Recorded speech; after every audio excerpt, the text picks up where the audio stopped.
వీళ్ళిద్దరే ఏవో హాల్లో కూర్చున్నట్టున్నారు.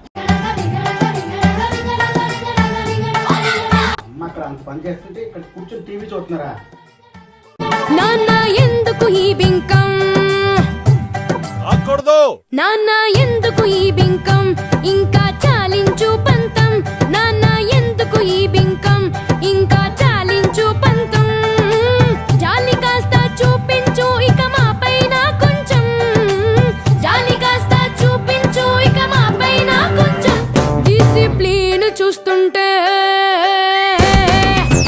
డిసిప్లిన్ చూస్తుంటే చాలా ఓవర్ గా ఉంది, నాన్న ఎందుకు ఈ బింకం. అమ్మా నువ్వైనా డాడీకి చెప్పమ్మా, పని ఎక్కువ చెప్పేస్తున్నారు. ఇల్లంతా సర్దే వరకు నేను మీ అమ్మని సంగతి మీరు మర్చిపోండి. రోజు టార్చర్ చేస్తావు